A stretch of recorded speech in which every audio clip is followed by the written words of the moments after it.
వారికి ఇవాళ మేము ఒక 6-7 విషయాలు కుండబద్దలు కొట్టినట్టు మా పార్టీ అభిప్రాయాన్ని చెప్పాం. అందులో మొట్టమొదటిది, ప్రపంచవ్యాప్తంగా ఈరోజు అమెరికా లాంటి దేశాలు కానీ, యునైటెడ్ కింగ్డమ్ కానీ, జర్మనీ కానీ, ఇటలీ కానీ, ఇంకా చాలా దేశాల్లో ఇవాళ ఎలక్ట్రానిక్ ఓటింగ్ మెషిన్లు కొంతకాలం ప్రయోగాలు చేసినా దాని నుంచి వచ్చిన కొన్ని ఫలితాల విషయంలో వచ్చిన అనుమానాలు, ప్రజల్లో ఉన్న విశ్వాసలేమి, నమ్మకం లేని తనం వల్ల ఓటింగ్ మెషిన్లు వద్దనుకొని పేపర్ బ్యాలెట్ కే ఈ దేశాలన్నీ కూడా మళ్ళీ తిరిగి వెనక్కి వెళ్ళిపోయినాయి. మేము ఎన్నికల కమిషన్ ని కోరింది ఏమంటే, మనం కూడా భారతదేశంలో ప్రపంచంలోనే అతి పెద్ద ప్రజాస్వామ్య దేశం భారతదేశం, 140 కోట్ల జనాభా కలిగిన దేశం, మరి దాదాపు 100 కోట్ల ఓటర్లు కలిగిన దేశం. మరి ఇట్లాంటి దేశంలో ఏదో ఈ మెషిన్ల వల్ల ఏదో నష్టం జరుగుతున్నది, నేను వేసిన ఓటు నేను అనుకున్న వారికి పోవడం లేదు అనే అభిప్రాయం ఉంటే అది ప్రజాస్వామ్యానికే చేటు. కాబట్టి మరి ఎలక్ట్రానిక్ ఓటింగ్ మెషిన్లను పక్కన పెట్టి తిరిగి పేపర్ బ్యాలెట్ నే తీసుకోవాలని చెప్పి ఇవాళ మేము మా పార్టీ తరఫున ఎలక్షన్ కమిషన్ ని కోరాం. ఆ ప్రాసెస్ కూడా మళ్ళీ తిరిగి పేపర్ బ్యాలెట్ ప్రవేశపెట్టే ప్రాసెస్ కూడా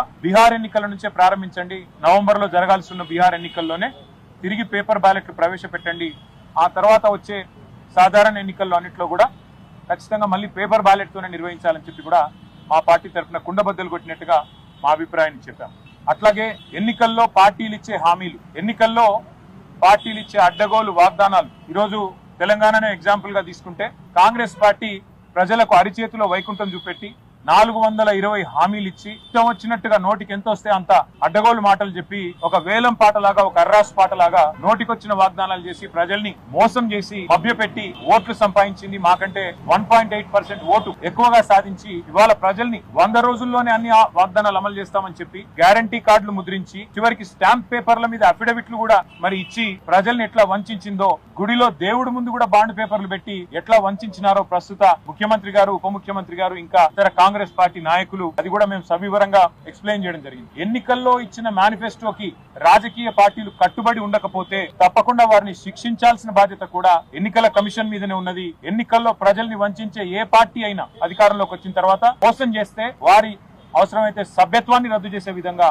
వారిని అనర్హులుగా మళ్ళీ భవిష్యత్తులో ఎలక్షన్ లో పాల్గొనడానికి అనర్హులుగా ఆలోచన చేయాలని చెప్పి కూడా ఎలక్షన్ కమిషన్ కి మేము విజ్ఞప్తి చేయడం జరిగింది. అట్లాగే ఈ రోజు బీహార్ లో ఏదైతే ఇంటెన్సివ్ రివిజన్ జరుగుతా ఉందో ఓట్ల, దానికి సంబంధించి కూడా విస్తృతమైన చర్చ జరగడం జరిగింది. దాదాపు 65 లక్షల మంది ఓట్లు పోయినాయి బీహార్ లో అని చెప్తా ఉన్నారు. ఎందుచేత ఇది జరుగుతా ఉన్నదని చెప్పి కూడా మేము ఎన్నికల సంఘాన్ని అడగడం జరిగింది. వారు చెప్పింది ఏమంటే, చనిపోయిన వాళ్ళ ఓట్లు తీసేశాము, అట్లాగే ఎవరైనా మైగ్రేట్ అయితే తీసేశాము, అట్లాగే ఎవరైనా రెస్పాండ్ అవ్వకపోతే తీసేసినాము, అట్లాగే ఎవరైనా ట్రేస్ చేయలేకపోతే వారి తీసేసినాం తప్ప ఎక్కడా ఏమి ఇబ్బంది లేదని చెప్పారు. మేము ఎన్నికల కమిషన్ కి ఈ రోజు మా పార్టీ తరఫున చెప్పింది ఏమంటే, రివిజన్ అనేది చేయాల్సిందే, తప్పేమీ లేదు, కానీ విశ్వాసం అనేది అందరినీ విశ్వాసంలోకి తీసుకొని చేసినట్టయితే బాగుంటది. ముఖ్యంగా క్షేత్ర స్థాయిలో, బూత్ లెవెల్లో, అట్లాగే నియోజకవర్గ లెవెల్లో, తాలూకా లెవెల్లో, మండల్ లెవెల్లో మరి అన్ని పార్టీలకు కూడా సభ్యులు ఉంటారు. మీరు ఈ ప్రక్రియలో అన్ని పార్టీలను, అఖిల పక్షాన్ని కూడా భాగస్వామ్యం చేసి పారదర్శకంగా, ట్రాన్స్పరెంట్ గా చేస్తే ఇట్లాంటి అపోహలు రావు, అనుమానాలు రావు. లేకపోతే తప్పకుండా అనుమానాలు వస్తాయి. మీరు క్షేత్ర స్థాయి నుంచి ఒక స్టాండర్డ్ ఆపరేటింగ్ ప్రొసీజర్ పెట్టి అన్ని పార్టీలను, అఖిల పక్షాన్ని కూడా ఇన్వాల్వ్ చేయండి.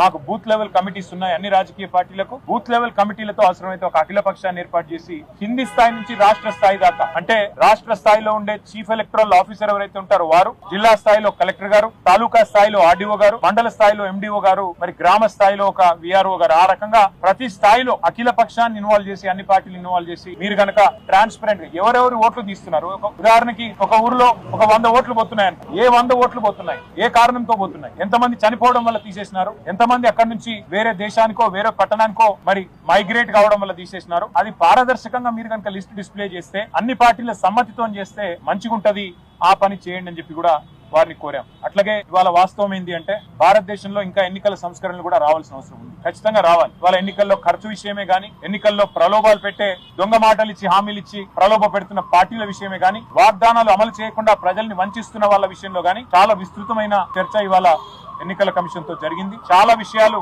వారికి రాతపూర్వకంగా కూడా మా పార్టీ నుంచి సమర్పించాము.